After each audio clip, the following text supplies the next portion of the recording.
So what does the game of Sudoku have in common with the game that entrepreneurs play?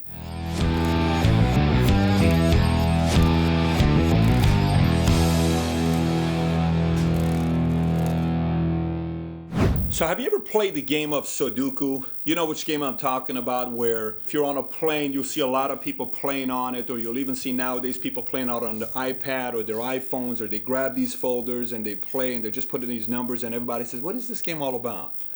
The idea behind the game is where you have 9 numbers, 1 through 9 in each box, and each line can only have 1 through 9. You can't use 2 twice in a line or 2 twice in a box.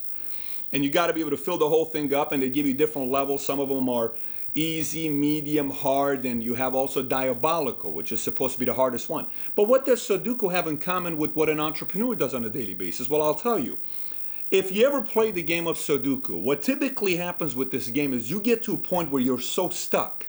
You kind of look at the numbers and you say, what goes in this here? So you go this way, then you look at the box, 9, what's missing? Then you try to put them together, 2, 2, 2, you can only have 2. And you start, and then all of a sudden you get to a point where you say, you know what, forget, I don't play this anymore. This is too hard. This diabolical thing is way too hard, right?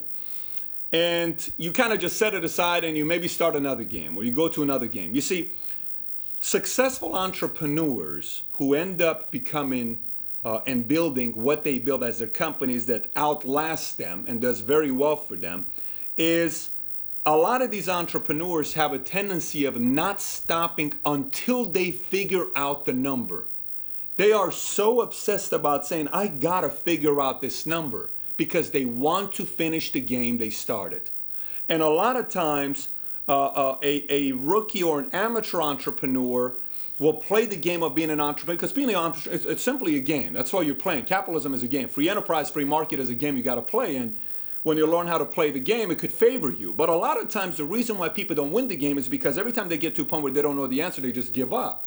Right? And they just say, no, I'm going to start a new game. So I'm going to go try real estate. I'm going to go try insurance. I'm going to go try technology. I'm going to go try juice. I'm going to go try this. I'm going to go get my, property and casualty. I'm going to go get, it's not the licenses. It's not the industry. It's you playing the Sudoku game of being an entrepreneur. And every time you get to a point, you want to play a new game where an entrepreneur chooses an industry, right? And understands the game of Sudoku is going to apply in any kind of any kind of venture you go into. But you're going to need to come up with a game plan where you got to figure out and say, okay, this is 6, this is 3, this is about 1 box, next box, 3 box, 4 box, 5 boxes, and eventually you start looking at everything you do as an entrepreneur more like a game, and you just need to go out there and put the puzzle together rather than saying, oh my goodness, I don't know if I can do this or not, let me go into a whole different business. So my suggestion and challenge to you, if you've ever played Sudoku, finish the game. Get all the numbers figured out. If you want to play between you and I, rip the page out